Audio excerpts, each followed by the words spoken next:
ہمیں کوشش کرنی چاہیے کہ ہم ان پہ کر سکیں تاکہ ہم بھی اللہ تعالیٰ کے جو ہدایت یافتہ لوگ ہیں ان میں شامل ہو سکیں. ٹھیک ہے, تو اللہ تعالیٰ ہمیں توفیق دیں کہ ہم ان چیزوں کو سمجھ سکیں اور سمجھ کے اپنی زندگیوں میں بھی لا سکیں, ان پہ عمل بھی کر سکیں, اور اپنی دنیا کی زندگی بھی بہتر بنا سکیں اس علم سے, اس قرآن کے علم سے, اور اپنی آخرت کو بھی بہتر بنا سکیں. ٹھیک ہے, تو اب ہم اگلی آیت کی طرف آتے ہیں, آیت نمبر 27. اللہ زینہ, وہ جو اللہ زینہ وہی ہے جو ہم اسم موصول, ٹھیک ہے, جو کہ جوڑنے کے لیے کہ اللہ زی جمع, اللہ زی واحد ہے اس کا, اور اللہ زینہ اس کی جمع ہے. وہ جو ینقدونا یا جو ہے وہ فعل مضارع کا یا ہے, اور نقدا جو ہے وہ توڑنے کے لیے ہوتا ہے. ٹھیک ہے, جیسے کسی چیز کو پختہ کرنے کے بعد توڑنا ہوتا ہے نا, جیسے کوئی وعدہ کرنے کے بعد توڑ دیا جائے, پختہ بہت پکا ارادہ کرنے کے بعد اس کو توڑ دیا جائے, اس کے لیے ہوتا ہے. اور واو نون جو ہے وہ جمع کے لیے, ینقدونا توڑتے ہیں, عہد, ٹھیک ہے, یہ وہی عہد جو اردو میں بھی ہم استعمال کرتے ہیں, اللہ کا, من سے, بعد میثاقہ ہی, اس کے مضبوط کرنے کے, وَيَقْطَعُونَ, اور قطع, یہ قاف تا عین جو کہ حروف مقطعات بھی ہم نے پڑھے تھے نا, قطع, یہ وہی قطع ہے, قطع کرنا, کاٹنا, علیحدہ علیحدہ کرنا. اور یا وا اور یا فعل مضارع کے لیے, اور واو نون جمع کے لیے. یقطعون, اور وہ کاٹتے ہیں, ما جو امرا امر جیسے ہوتا ہے حکم, ٹھیک ہے, فعل امر بھی ہم نے کیا تھا جس میں حکمیہ بات ہوتی ہے. امر اللہ, حکم دیا اللہ نے, بھی اس کا, ان کے, یوصلا, وہ جوڑا جائے, وصلا جیسے اسم موصول وصلا جوڑنے والا ہے نا, تو یہ وہی وصل ہے, وصلا. اور وہ کے لیے وہ جوڑا جائے, وَيُفْسِدُونَ, اور وہ فساد کرتے ہیں, فسادہ فساد سے, اور یا وہ, اور واو نون جمع کے لیے, فی الارض زمین میں, اولئک یہی لوگ ہیں, ہم الخاسرون, وہ جو خسارہ پانے والے ہیں, ہم وہ سب کے لیے, الخاسرون, خاسین را اس کا روٹ ہے خسارہ سے, اور واو نون جمع کے لیے ہے, اور ال شروع میں لگ گیا ہے تو وہ اہم اسم ہو گیا ہے, ٹھیک ہے, پراپر ناؤن ہو گیا ہے, تو وہ جو خسارہ پانے والے ہیں. ٹھیک ہے, اب انہی کی جو فاسق ہیں انہی کی آگے سے اللہ تعالیٰ ہمیں کوالٹیز بتا رہے ہیں نا, کہ جو فاسق ہوتے ہیں ان میں کیا خصوصیات ہوتی ہیں. پہلے منافقین کی خصوصیات بتائی گئی ہیں, تو اب کیونکہ فاسق جو ہے ان کا بتایا گیا ہے نا کہ وہ جو ہے اللہ تعالیٰ کی آیات کا مذاق اڑاتے ہیں, اور جو مثالیں اللہ تعالیٰ بیان کرتے ہیں تاکہ جو باتیں ہیں ان کو ہمیں سمجھا سکیں اچھے طریقے سے. تو جو فاسق ہیں ان کو ان باتوں کی سمجھ نہیں آتی, وہ ان سے گمراہ ہوتے ہیں. تو فسق جو ہے ان جو فاسق ہیں ان کی اور جو مزید علامات ہیں وہ اللہ تعالیٰ ان آیات میں بتا رہے ہیں کہ یہ وہ لوگ ہوتے ہیں جو اللہ کے عہد کو توڑ دیتے ہیں. ٹھیک ہے, فاسق کیونکہ فساد کرنے والا ہی ہوتا ہے نا, اور جو فساد ہوتا ہے وہ برائی پیدا کرنا ہی ہوتا ہے, کہ ان کی پہلی علامت یہ ہے کہ وہ اللہ کا عہد پکا کرنے کے بعد توڑ دیتے ہیں. ٹھیک ہے, تو یہاں پہ عہد جو ہے اس سے مراد وہ فطری عہد بھی ہے جو عہد الست, جو کہ ساری روحوں نے آدم علیہ السلام کو پیدا کرنے کے بعد اللہ تعالیٰ نے جب ساری روحوں کو پیدا کیا تھا اور پھر ان سب سے عہد لیا تھا کہ میں تمہارا رب ہوں, اور سب نے اس بات کی گواہی دی تھی کہ ہاں آپ ہمارے رب ہیں. یہ سورہ الاعراف میں آیت نمبر 172 ہے, اس میں اللہ تعالیٰ نے اس بات کو بیان بھی کیا ہے. اور جب لیا آپ کے رب نے بنی آدم سے, ان کی پشتوں سے, ان کی اولاد کو, اور ان کو گواہ بنایا, ان کو ان کے نفسوں پر, فرمایا کیا نہیں ہوں میں رب تمہارا. انہوں نے کہا کیوں نہیں, گواہی دی ہم نے تاکہ نہ تم کہو قیامت کے دن بے شک ہم تھے, ہم اس سے غافل تھے. تو یہ سورہ الاعراف میں اللہ تعالیٰ نے اس کی ڈیٹیل جو عہد الست ہے اس کی بیان کی ہے, کہ جب آدم علیہ السلام کو بنایا گیا ہے اس کے بعد ان کی پشتوں سے جو ہے ان کی اولاد, جو ساری مطلب دنیا بننے سے پہلے سے لے کے آخر قیامت تک جتنی بھی اولاد نے ان کی نے دنیا میں آنا ہے, ان سب کی روحوں کو جمع کر کے اللہ تعالیٰ نے عہد لیا تھا ان سے, اور انہوں نے گواہی دی تھی کہ اللہ تعالیٰ ہمارے رب ہے. مطلب ہم سب نے, اسی کو کہتے ہیں نا کہ فطرت پہ جو بچہ پیدا ہوتا ہے وہ فطرت پہ ہوتا ہے, کیونکہ ہماری فطرت میں یہ چیز ہے, ہم نے یہ پیدا ہونے سے پہلے ہماری روحوں نے یہ عہد کیا ہوا ہے, ہمیں پتا ہے کہ اللہ تعالیٰ ہمارا رب ہے. تو اسی لیے اگر کوئی بھی بچہ جب پیدا ہوتا ہے وہ فطرت پہ ہوتا ہے, اور کوئی بھی انسان اس کے اندر یہ یہ اندر ہی ایک چیز ہوتی ہے کہ اس کو پتا ہوتا ہے کہ کوئی رب ہے اور کسی رب نے یہ سب کچھ بنایا ہے. اس کے اندر ایک نیچرل یہ احساس ہوتا ہے. تو وہ یہ کہ اس کا جو ماحول ہوتا ہے وہ جیسے جیسے وہ بڑا ہوتا ہے تو اپنے ماحول کی وجہ سے اس باتوں پہ اثر ہوتا ہے. کبھی وہ جو اس کے ماحول میں مذہب ہوتا ہے مطلب وہ اس کی طرف چلا جاتا ہے کیونکہ اس کو پتا ہوتا ہے کہ وہ ایسے نہیں بنا ہے, اس کا کوئی بنانے والا ہے, اس کا کوئی رب ہے, کیونکہ اس نے اس کا عہد کیا ہوا ہوتا ہے. تو اللہ تعالیٰ وہی کہہ رہے ہیں کہ یہ جو فساد کرنے والے جو فاسق ہیں یہ وہ لوگ ہیں جو اللہ کے عہد کو توڑ دیتے ہیں. مطلب میثاق کے ہی اس کو پختہ کرنے کے بعد, اور جو اس کو پختہ کیا جاتا ہے جب انسان دنیا میں آتا ہے پھر شعوری طور پہ دیکھتا ہے اپنے وجود کو, پھر وہ شعوری طور پہ لا الہ الا اللہ کہتا ہے, اللہ کے ایک ہونے کا وہ زبان سے اقرار کرتا ہے, دل سے اقرار کرتا ہے. تو اس کے بعد اگر وہ اللہ کے احکامات کو نہیں مانتا تو پھر وہ فاسق فاسق مطلب وہ شخص ہوتا ہے, وہ اس کیٹیگری میں آ جاتا ہے کہ اس نے ایک تو عہد الست کیا تھا پیدا ہونے سے پہلے اس کی روح نے, اور اس کے بعد اس نے پیدا ہونے کے بعد اس چیز کو پختہ بھی کیا ہے, اس نے زبان سے اقرار بھی کیا ہے, اس نے اس چیز کو مانا بھی ہے کہ اللہ تعالیٰ ایک اللہ ہمارا رب ہے, اور اس کے بعد بھی وہ اللہ کے احکامات کو نہیں مان رہا, فساد کر رہا ہے زمین میں. تو وہ جو ہے وہ فاسق ہے. ٹھیک ہے, اور وہ ٹھیک ہے وہ اس عہد کو توڑتا ہے, اور جو اللہ نے حکم دیا ہے کہ جوڑا جائے اس کو توڑتا ہے. کہ جن چیزوں کا اللہ تعالیٰ نے حکم دیا ہے کہ ان کو جوڑ کے رکھنا ہے, جیسے کہ اس میں اللہ کا تعلق بھی, اللہ کے ساتھ تعلق جوڑ کے رکھنا ہے, اللہ کے بندوں سے تعلق جوڑ کے رکھنا ہے, رشتہ داروں کے ساتھ تعلق جوڑ کے رکھنا ہے, رسولوں کے ساتھ تعلق جوڑ کے رکھنا ہے. تو یہ سارے جو تعلقات اللہ تعالیٰ نے جوڑنے کے لیے کہے ہیں وہ ان کو توڑتا ہے. ٹھیک ہے, تو یہ ساری فاسق کی نشانیاں ہیں, کیونکہ ان چیزوں سے زمین میں فساد ہی ہوتا ہے نا. جب ہم اپنے رشتہ داروں کے ساتھ تعلق ختم کر دیتے ہیں, تعلق جوڑ دیتے ہیں کسی بھی وجہ سے, کسی لڑائی کی وجہ سے, کسی مسئلے کی وجہ سے, تو اس سے فساد ہی پیدا ہوتا ہے, اس سے تعلقات خراب ہوتے ہیں, ہمارے دل میں بھی تلخی پیدا ہوتی ہے, نیگیٹیوٹی آتی ہے, تو وہ ایک طرح کا فساد ہی ہوتا ہے. ٹھیک ہے, تو اس سے اللہ تعالیٰ نے منع کیا ہے کہ جو فاسق ہے یہ اس کی نشانی ہے کہ وہ ایک تو اللہ کے عہد کو توڑتے ہیں, اور ایک یہ کہ وہ جو ہے تعلقات اور جو جن چیزوں کو اللہ تعالیٰ نے جوڑنے کا حکم دیا ہے ان چیزوں کو توڑتے ہیں. تو ہمیں یہاں اپنا بھی بہت زیادہ جائزہ لینے کی ضرورت ہے کہ ہم بھی اکثر یہ کرتے ہیں کہ کوئی چھوٹی سی بات ہوتی ہے تو اپنے بہن بھائیوں سے, اپنے رشتہ داروں سے ملنا جلنا ترک کر دیتے ہیں, ان سے ناراضگی کر لیتے ہیں, چھوڑ دیتے ہیں. تو اس کی بہت زیادہ اللہ تعالیٰ نے اس چیز کو ناپسند کیا ہے. ٹھیک ہے, تو بہت خیال رکھنا چاہیے, کیونکہ جن چیزوں کو اللہ تعالیٰ نے جوڑنے کا کہا ہے, کیونکہ رشتہ داروں کے ساتھ جو تعلقات ہیں اللہ تعالیٰ نے کہا ہے ان کو جوڑ کے رکھو, تو اس لیے ہمیں کوشش کرنی چاہیے کہ چھوٹی چھوٹی باتوں کی وجہ سے ان تعلقات کو توڑے نہیں, ان کو ختم نہ کریں. ٹھیک ہے, اور کیونکہ یہ جو ہے یہ شیطان کے کام, یہ شیطان ہی چاہتا ہے نا کہ ہم جو ہے اکیلے ہو کے رہیں اور بس اپنی زندگی میں ہی اپنی پریشانیوں میں الجھے رہیں اور ایک دوسرے کے ساتھ مل کے نہ رہیں. لیکن اللہ تعالیٰ نے تو ہمیں ایک طرح کا سوشل انسان کو سوشل بنایا ہے نا, کہ وہ اکیلا رہ نہیں سکتا ہے, اس کو ضرورت ہوتی ہے رشتہ داروں کی بھی, اس کو ضرورت ہوتی ہے لوگوں کی بھی. تو اس کا اچھے طریقے سے رہنا, اس کا پازیٹیو طریقے سے رہنا وہ ممکن ہی نہیں ہے کہ وہ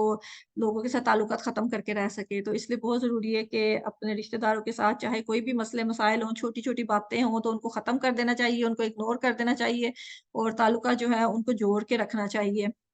کیونکہ اگر نہیں جوڑیں گے تو ایک تو اللہ کے حکم کی خلاف ورزی کریں گے, فاسقین میں شامل ہوں گے, اور پھر جو ہے کہ وَيُفْسِدُونَ فِي الْأَرْضِ, کہ اس سے زمین پر فساد بھی ہوگا. اور یہ جو فساد ہوتا ہے یہ مطلب ایک تو دو قسمیں ہوتی ہیں فساد کی, ایک تو حصی فساد ہوتا ہے اور ایک مانوی فساد ہوتا ہے. حصی فساد وہ ہوتا ہے جو کہ نظر آنے والا ہوتا ہے, جیسے کہ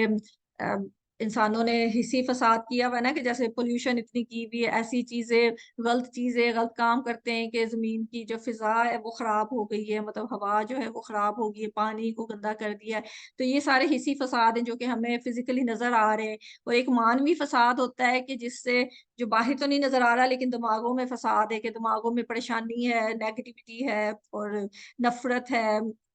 یہ جو ساری چیزیں ہیں وہ ہمیں کنسنٹریٹ نہیں کرنے دیتی, کیونکہ اگر ہمارے دل میں بہت زیادہ نیگیٹیوٹی, بہت زیادہ سٹریس ہے, بہت زیادہ الجھنے ہیں, تو ہم کسی بھی چیز پہ فوکس نہیں کر سکتے ہیں, اپنی اصلاح نہیں کر سکتے ہیں, کوئی پازیٹیو کام نہیں کر سکتے ہیں. تو یہ بھی ایک طرح کا فساد ہی مچاتا ہے نا, کہ ہمیں کوئی اچھا کام کرنے سے روک دیتا ہے. کہ اگر ہمارے ذہنوں میں بھی فساد چل رہا ہے, ذہنوں میں پریشانی چل رہی ہے, تو ہم کوئی اچھا کام اچھے طریقے سے نہیں کر سکیں گے. اگر ہم کوشش بھی کریں گے تو ہم اپنے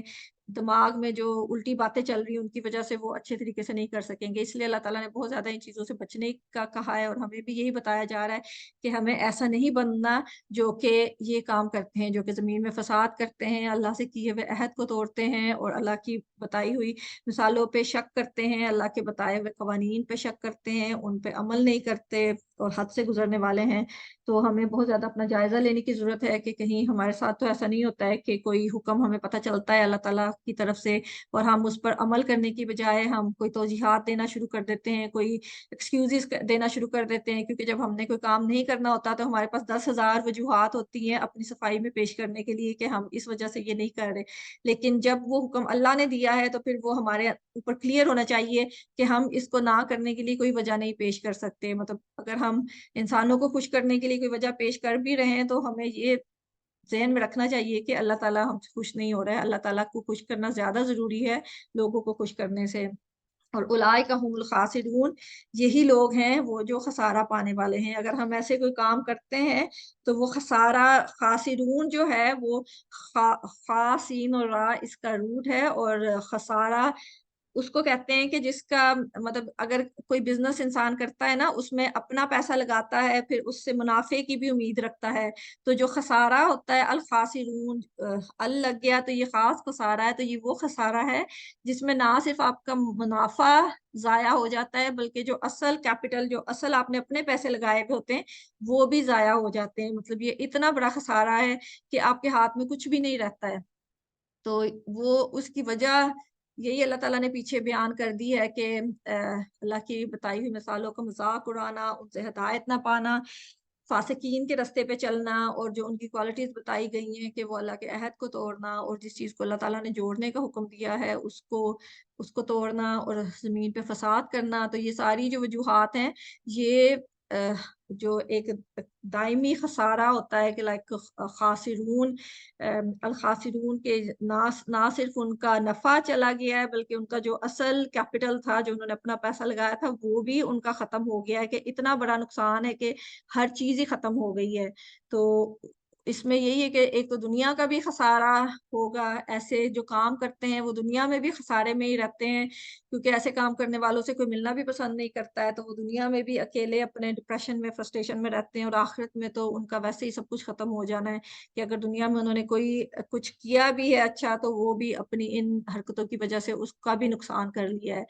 تو اللہ تعالیٰ سے دعا ہے کہ اللہ تعالیٰ ہمیں ایسے کاموں سے بچائیں کہ جو کہ ہمارے نیک اعمال ہیں ان کو بھی ضائع کرنے کا باعث بنے, اور ہمیں علم دیں, ہمیں سمجھ دیں کہ ہم سمجھ سکیں کہ کون سے کام کرنے کے ہیں اور کون سی چیزیں بچنے کی ہیں, تاکہ ہم اپنی اصلاح کر سکیں. کہ اس کے بعد اگلی آیت کی طرف چلتے ہیں. کیفا, کس طرح, یہ جیسے اردو میں بھی کیفیت ہوتی ہے کہ کوئی کیفیت کا بیان, اسی طرح اسی سے ملتا جلتا یہ لفظ ہے. کیفا, کس طرح, تکفرونا, تم انکار کرتے ہو, واو نون یا جمع کے لیے, اور تا تم کے لیے, کفارا کفر انکار کرنا, باللہ اللہ کا, وا اور کن تم تھے تم, وا کا ویسے تو اور ہوتا ہے لیکن یہاں پہ اس کا حالانکہ ہوگا کیونکہ یہاں پہ وہ حقیقت بیان ہو رہی ہے نا, تو اس لیے حالانکہ اس کا ہوگا. حالانکہ تم امواتن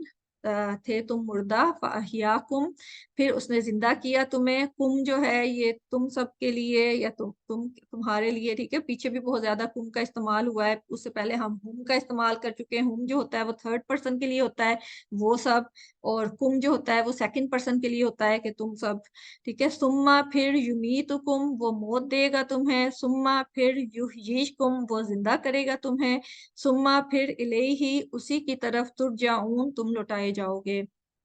ٹھیک ہے. تو یہاں پہ اللہ تعالیٰ وہی کہہ رہے ہیں کہ جو پیچھے بیان ہوا ہے وہی ٹاپک آگے چل رہا ہے کہ تم کیسے یہ کام کر سکتے ہو. کہ اللہ تعالیٰ نے کھلی مثالیں بھی دی ہوئی ہیں, اور پھر قرآن جو ہے وہ بھی ایک معجزہ نبی صلی اللہ علیہ وسلم لے کے آئے ہیں, ٹھیک ہے. اور جو لوگ وہاں پہ اس وقت نبی صلی اللہ علیہ وسلم کے ساتھ اس وقت موجود تھے ان کے لیے تو نبی صلی اللہ علیہ وسلم کی ذات بھی بہت بڑا معجزہ تھی، کیونکہ انہیں پتا تھا کہ نبی صلی اللہ علیہ وسلم نہ تو لکھنا جانتے تھے نہ پڑھنا جانتے تھے، ٹھیک ہے، وہ بالکل امی بھی ایک نبی صلی اللہ علیہ وسلم کا نام بھی ہے، امی کا مراد ہوتا ہے کہ جس نے بالکل کچھ لکھا پڑھا نہیں ہوتا، بالکل ان پڑھ ہوتا ہے۔ اور ایک ہم یہ سوچ ہی سکتے ہیں کہ ایک شخص جو کہ نہ اسکول گیا ہو، نہ اس نے کچھ کسی ٹیچر سے کچھ سیکھا ہو، کسی قسم کا کوئی علم سیکھا ہو، اور وہ شخص قرآن جیسی کتاب جس میں اتنی زیادہ بلاغت ہے اور اتنا زیادہ زبان اور اسلوب اس کا اتنا خوبصورت ہے، تو اتنی بلیغ، اتنی بڑی کتاب، اتنی بڑی باتیں اس نے ایک دم سے کرنی شروع کر دی ہیں، تو یہ ایک بہت بڑا معجزہ تھا ان لوگوں کے لیے جنہوں نے ایمان لانا تھا، ان کے لیے تو یہ بھی بہت بڑی نشانی تھی کہ وہ ان کے سامنے نبی صلی اللہ علیہ وسلم کی ساری زندگی کے 40 سال گزرے تھے اور انہیں پتا تھا کہ آپ امی ہیں، بالکل پڑھے، امی ماں سے بھی ہے نا، کہ ماں کی گود سے بھی بس اس نے ماں سے ہی جو کچھ سیکھا ہے، اس کے علاوہ اس نے کوئی علم حاصل نہیں کیا ہے۔ تو ایسا شخص اتنی زیادہ بڑی بڑی باتیں کرنا شروع کر دے، اتنے علم پہ مبنی باتیں کرنی شروع کر دے، تو وہ ایک معجزے سے زیادہ تو کچھ نہیں ہو سکتا نا۔ تو ان کے پاس یہ سب کچھ موجود تھا، پھر اللہ تعالیٰ نے قرآن میں اتنی مثالیں دے کے بھی ان کو واضح کیا ہے، لیکن اس کے باوجود اللہ تعالیٰ وہی ایک طرح سے سوال کر رہے ہیں نا، کہ جیسے ہم ایک بہت زیادہ چیز ایک طرح سے بیان کر دیں، پھر ایک جیسے اس میں جیسے ہم کہتے ہیں نا کہ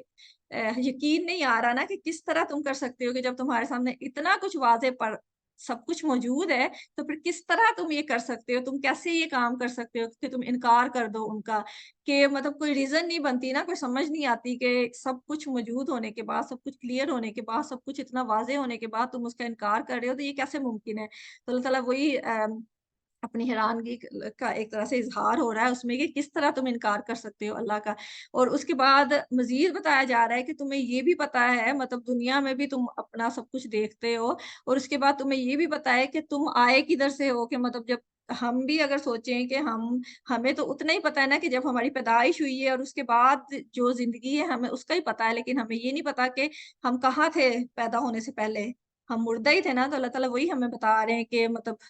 ہاں، ہماری جو زندگی ہے وہ ہماری پیدائش سے ہی شروع ہوئی ہے، حالانکہ ہمیں پتا ہے کہ جو اتنے زمین جو ہے وہ تو کب سے بنی ہوئی ہے اور کتنے لوگ آئے ہیں اور گئے ہیں، تو ہم لوگ تو اسی زندگی کو سمجھتے ہیں کہ پتہ نہیں یہ نہ ختم ہونے والی ہے، لیکن اگر ہم سوچیں تو ہم تو کچھ سال پہلے ہی ہمارا وجود بھی نہیں تھا، ٹھیک ہے۔ تو اللہ تعالیٰ یہ نا جس نے ہمیں زندہ کیا ہے، ہم مردہ تھے، پھر اس نے زندہ کیا ہمیں، سما پھر یمیتکم، وہ موت دے گا تمہیں، ٹھیک ہے۔ پہلے مردہ تھے پھر زندہ ہوئے، یہ والی زندگی جو ہے، پھر یہ زندگی ختم ہو جائے گی، موت آئے گی، ٹھیک ہے، یہ زندگی بھی ختم ہو جائے گی، سما پھر یحییکم، وہ زندہ کرے گا تمہیں، ٹھیک ہے، وہ جو دائمی زندگی ہوگی قیامت کے جب ہم دوبارہ اٹھائے جائیں گے، وہ زندہ کرے گا تمہیں، سما پھر الیہ، اسی کی طرف ترجعون، تم لوٹائے جاؤ گے، کہ اسی سے ہمارا آغاز ہوا تھا نا، اللہ کے پاس سے ہی ہم آئے ہیں، تو پھر اسی کی طرف ہم نے واپس جانا ہے، کہ مطلب یہ جو زندگی ہے یہ تو صرف ایک چھوٹا سا گیپ ہے، کہ چھوٹا سا جیسے وہ ایک مسافر آتا ہے کہ وہ سفر پہ ہے، کہ ایک چھوٹا سا پڑاؤ، کہ اس نے ایک جگہ پہ قیام کرنا ہے، تھوڑی دیر کے لیے قیام کرنا ہے، پھر اس نے اسی جگہ واپس چلے جانا ہے، کہ جہاں سے اس کا آغاز ہوا تھا اسی کی طرف واپس چلے جانا ہے، اور وہ پھر ہمیشہ کی زندگی ہونی ہے۔ تو اللہ تعالیٰ وہی ہمیں ہماری حقیقت بتا کے ایک طرح سے اس کو جھنجھوڑنے کی کوشش کر رہے ہیں نا، کہ تم یہ کیسے اس چیز کا انکار کر سکتے ہو، جبکہ تمہارے سامنے ہے کہ یہ ساری چیزیں ہمیں نظر آتی ہیں نا، کہ انسان کچھ بھی نہیں ہوتا ہے، پھر اس کچھ بھی نہیں سے انسان بن جاتا ہے، پھر وہ جو انسان ہے وہ پھر مر جاتا ہے، تو پھر وہ ہونے سے نہ ہونے والی فیز پہ چلا جاتا ہے، پھر اللہ تعالیٰ دوبارہ اس کو زندہ کریں گے، تو پھر وہ اللہ کی طرف ہی واپس لوٹے گا۔ تو یہ ساری جو نشانیاں ہیں جو ہمیں نظر بھی آتی ہیں ہر وقت، تو یہ کافی ہیں کہ اگر کسی نے ایمان لانا ہے تو وہ اگر اس کے دل میں کوئی چیز نہیں ہے، کوئی خواہشات کا غلبہ نہیں ہے، کوئی کچھ نہیں ہے، تو وہ ان ساری چیزوں کو دیکھ کے فوری طور پر ایمان لے آتا ہے۔ اور ہم نے دیکھا بھی ہے کہ ابھی بھی ہم دیکھتے ہیں کہ جن کے دل صاف ہوتے ہیں ان کے دل میں کوئی فسق نہیں ہوتا ہے، کوئی ان کے دل میں نیگیٹو چیز نہیں ہوتی، اگر وہ کھلے دل سے قرآن کو پڑھیں اور اس پہ غور کریں تو وہ فوری طور پہ مسلمان ہو جاتے ہیں. لیکن اگر قرآن کا یہ بھی معجزہ ہے نا کہ جو انسان جو سی نیت لے کے قرآن کو پڑھتا ہے نا اسی میں اضافہ ہوتا ہے. اگر کوئی ہدایت کی نیت سے قرآن کو پڑھتا ہے تو اس کی ہدایت میں اضافہ ہوتا ہے. اگر کوئی اس نیت سے پڑھے کہ اس میں کوئی ایسی باتیں ڈھونڈے کہ جس سے قرآن کے خلاف پروپیگنڈا کر سکے تو اس کی گمراہی میں ہی اضافہ ہوتا ہے. وہی اللہ تعالیٰ نے پیچھے بھی بتایا ہے کہ جو گمراہی کی نیت سے یا نیگیٹو ارادے کے ساتھ اس کو پڑھتا ہے تو اس کی گمراہی میں ہی اضافہ ہوتا ہے. تو اللہ تعالیٰ ہمیں توفیق دے کہ ہم ہدایت کی غرض سے قرآن کو پڑھ سکیں اور اس کو سمجھ سکیں اور اس کا پوری طرح سے فائدہ اٹھا سکیں, کیونکہ یہ قرآن ہی ہے جو کہ بہت سے لوگوں کو ہدایت بھی دیتا ہے, اور یہی قرآن پڑھ کے بہت سے لوگ بہت زیادہ گمراہ بھی ہو جاتے ہیں. تو یہ مین وہی ہے کہ نیتوں کا ہے کہ ہم کس نیت سے قرآن کی طرف آ رہے ہیں. تو اللہ تعالیٰ ہمیں توفیق دے کہ ہم اچھی نیت سے قرآن کی طرف آئیں اور اچھی نیت سے اس کو سیکھنے کی کوشش کریں تاکہ ہم اپنی زندگی بھی بہتر کر سکیں اور اپنی آخرت بھی سنوار سکیں. ٹھیک ہے, پھر آگے مزید اگلی آیت میں اللہ تعالیٰ بیان کریں هو الذی, وہی ہے جس نے خلقہ پیدا کیا, لکم تمہارے لیے, ما جو فی الارض زمین میں ہے, جمیعہ سب کا سب, یہ بھی جمع اس کا روٹ ہے اور یہ بھی فعیل کے وزن پہ ہے جمیعہ. ٹھیک ہے, جیم میم کے بعد یا آ گیا ہے تو جمیعہ سب کا سب کے اس میں بھی جو زمین نے پیدا کیا ہے اس میں تسلسل ہے, کیونکہ جو فعیل کا ہے وہ ہم نے یہ پڑھا نا کہ اس میں شدت بھی ہے اور اس میں تسلسل بھی ہے کہ یہ ختم ہونے والا نہیں ہے. مطلب جب سے زمین بنی ہے اس وقت سے اس کے اندر پیدا ہوتا ہی جا رہا ہے کہ اس میں تسلسل ہے کہ کوئی کمی نہیں آئی, اور بہت زیادہ ہے کہ بہت کثرت ہے جو چیزیں زمین سے پیدا ہوتی ہیں. کہ جو اس میں فی الارض میں یہ ہے کہ جو زمین کے اندر ہے نباتات وغیرہ جو چیزیں وہ بھی ہیں, اور جو زمین کے اوپر پیدا ہوتی ہیں مطلب نباتات جو ہیں وہ زمین کے اوپر پیدا ہوتی ہیں, جو معدنیات وغیرہ ہیں وہ زمین کے اندر ہوتی ہیں. تو اس میں وہ سارا کچھ شامل ہے کہ جو زمین کے اندر کی چیزیں وہ بھی کبھی ختم نہیں ہوتی, وہ بھی تسلسل ان کا مطلب ملتی رہتی ہیں ہمیں. جب سے دنیا بنی ہے اس وقت سے ہم ان سے فائدہ اٹھا رہے ہیں, جو دھاتیں وغیرہ نکال رہے ہیں, جو معدنیات نکال رہے ہیں, اور وہ ابھی بھی ان کے ذخیرے بہت زیادہ موجود ہیں. اور جو اوپر پیدا ہونے والی نباتات ہیں جو کہ پودے ہیں وہ بھی کب سے جب سے زمین بنی ہے اس وقت سے انسان کو فائدہ دے رہے ہیں, انسان ان سے خوراک حاصل کر رہا ہے, اور وہ ان میں کوئی کمی نہیں ہے, ان میں تسلسل ہے. ٹھیک ہے, ثم پھر استوا, وہ متوجہ ہوا الی السماء, طرف آسمان کے, فسواہن, پس اس نے درست کر کے بنایا انہیں, سبع سماوات, 7 آسمان, وہوا, اور وہ بکل شیء علیم, ہر چیز کا خوب علم رکھنے والا ہے. ٹھیک ہے, اللہ تعالیٰ مزید وہی اپنی اسی بات کو آگے لے کے چل رہے ہیں کہ یہ سارے جو حقائق ہیں وہ انسان کے سامنے ہیں کہ نہ صرف انسان کو اس نے پیدا کیا ہے. پچھلی آیت میں جو بتایا گیا ہے کہ پہلے انسان کچھ بھی نہیں تھا, پھر اس سے انسان بنا ہے, پھر وہ انسان کچھ نہیں سے پھر کچھ نہیں ہو جائے گا, مر جائے گا, تو پھر وہ دوبارہ اٹھایا جائے گا اور اللہ کی طرف لوٹایا جائے گا. تو اللہ تعالیٰ وہی ذات ہے جس نے نہ صرف انسانوں کو بنایا ہے, بس اس نے زمین کو بھی بنایا ہے. خلق لکم, اور یہاں پہ پیدا کیا ہے تمہارے لیے. تو اس سے یہ بھی ہمیں پتہ چل رہا ہے کہ جو زمین میں چیزیں ہیں یہ ساری اللہ تعالیٰ نے انسان کے لیے ہی پیدا کی ہیں. ٹھیک ہے, تو یہ ساری ہمارے فائدے کے لیے ہیں, ہمارے استعمال کے لیے ہیں, تو ہمیں ان کو اللہ تعالیٰ کی شکر گزاری کے ساتھ استعمال کرنا چاہیے. اور جمیعہ سب کا سب, پھر استوا الی السماء, وہ متوجہ ہوا. یہاں پہ استوا جو ہے اس کا سین واو یا اس کا روٹ ہے اور اس کا مطلب ہوتا ہے سیدھا ہو جانا. لیکن اگر اس کے بعد الا آئے, جیسے استوا الی السماء, الا اس کے بعد آئے تو اس کا معنی جو ہے تھوڑا سا بدل جاتا ہے, اس کا معنی ہو جاتا ہے متوجہ ہونا. ٹھیک ہے, تو اس میں مفسرین نے بہت زیادہ اس لفظ پہ بات کی ہوئی ہے, لیکن ہم نے کیونکہ سمپل ترجمہ کرنا ہے تو ہم یہ کہ آسمان کی طرف متوجہ ہوا. اللہ تعالیٰ جب الہ آ جائے بعد میں تو وہ متوجہ ہونا ہوتا ہے. تو اس لیے یہاں پہ ویسے تو پیچھے بھی ہم نے پڑھا تھا نا, جو پہلا سبق تھا اس میں بھی استوا سوا ان پڑھا تھا, اس کا بھی روٹ تھا یہی سین واو یا, وہ بھی برابر ہے, مطلب سیدھا ہے یا ایک جیسا ہی ہے کہ اور یہاں بھی سوا کا مطلب سیدھا ہو جانا ہی ہے, لیکن کیونکہ اس کے بعد الہ آیا ہے تو اس لیے اس کا مطلب جو ہے یہاں پہ متوجہ ہونا کیا گیا ہے. ٹھیک ہے, تو اس کو پھر کنفیوز نہ کریے گا, کیونکہ ہمیں پتہ ہے کہ عربی جو ہے وہ جو آگے پرپوزیشن جو حروف جر لگ جاتے ہیں ان کی وجہ سے اس کا معنی اکثر چینج ہو جاتا ہے، اور یہ ساری زبانوں میں ہی ہوتا ہے، ٹھیک ہے۔ پھر وہ متوجہ ہوا طرف آسمان کے، پھر اس نے درست کر کے بنایا 7 آسمانوں کو، تو وہی اللہ تعالیٰ بتا رہے ہیں کہ تمہیں ہی خالی نہیں بنایا، انسانوں کو ہی نہیں بنایا، بلکہ انسانوں کی زندگی اچھی گزارنے کے لیے اللہ تعالیٰ نے زمین کو اور اس کی جو ساری نعمتیں ہیں ان کو بنایا ہے۔ پھر اس کے بعد اللہ تعالیٰ نے 7 آسمانوں کو بھی بالکل درست کر کے بنایا ہے کہ اگر ہم جیسے سورہ ملک میں بھی اللہ تعالیٰ کہتے ہیں نا کہ آسمانوں میں تم اگر دیکھو بھی تو تمہیں کوئی کمی، کوئی مطلب ایسی چیز نہیں نظر آتی کہ جو کہ درست نہ ہو، چاہے ہم بار بار آسمان کی طرف نظر دورائیں، ہمیں اس کائنات میں کوئی ایسی چیز نہیں نظر آتی کہ ہمیں محسوس ہو کہ یہ چیز ایسے نہیں ہونی چاہیے تھی، اگر یہ ایسے ہوتی تو یہ بہتر ہوتی۔ ہر چیز اللہ تعالیٰ نے بالکل پرفیکٹ، بالکل درست کر کے بنائی ہے، جیسے اس کو ہونا چاہیے تھا بالکل ویسے ہی اللہ تعالیٰ نے اس کو بنایا ہے۔ تو یہ ساری اللہ تعالیٰ کی نشانیاں ہی ہیں، اللہ تعالیٰ کی قدرت کی طرف نشانیاں ہیں، اگر ہم ان پہ جتنا زیادہ غور و فکر کریں اتنا زیادہ اللہ کے وجود کے اوپر ایمان جو ہے ہمارا مضبوط ہو جاتا ہے، اور اتنی ہی زیادہ انسان کے اندر شکر گزاری بھی پیدا ہوتی ہے، کیونکہ جب اللہ تعالیٰ نے کہا ہے هو الذی خلق لکم ما فی الارض، کہ تمہارے لیے پیدا کیا ہے جو کچھ زمین میں ہے، تو اس کا یہی مطلب ہے کہ ہر چیز اللہ تعالیٰ نے ہمارے لیے دی ہے، تو ہم اس کا درست استعمال کریں اور اللہ کی شکر گزاری کے ساتھ استعمال کریں، اور جو ہے اس کا ہم لوگ یہ کرتے ہیں نا کہ جب ہمیں نعمتیں ملتی ہیں تو ہمارا رویہ چینج ہو جاتا ہے، ہم یہ سوچ لیتے ہیں کہ ہماری زندگی کا محور جو ہے وہ ان نعمتوں سے فائدہ اٹھانا ہی رہ گیا ہے، لیکن حالانکہ اللہ تعالیٰ نے یہ جو چیزیں ہمیں دی ہیں یہ اس لیے دی ہیں کہ ان کو ہم استعمال کر کے اپنی زندگی اللہ کے بتائے ہوئے احکامات کے مطابق گزار سکیں، اور جو ہماری آخرت کی زندگی ہے اس کو بہتر کر سکیں۔ لیکن ہمیں اپنے رویے کا جائزہ لینے کی ضرورت ہے کہ کہیں ہم ان چیزوں میں اتنا زیادہ گم تو نہیں ہو جاتے کہ ہم ان کو اپنی زندگی کا محور بنا لیتے ہیں، اور جو چیزیں اللہ تعالیٰ نے ہمارے لیے ہی بنائی ہیں ہم ان کے حصول کے لیے ہی اپنی ساری توانائی اور ساری اپنے جو ریسورسز ہیں سارا کچھ انہی کو حاصل کرنے میں اور انہی کو لائک انجوائے کرنے میں، انہی کا فائدہ اٹھانے میں، انہی کو استعمال کرنے میں خرچ کر رہے ہیں، اور اللہ کی طرف سے غافل ہو رہے ہیں ان چیزوں کی وجہ سے۔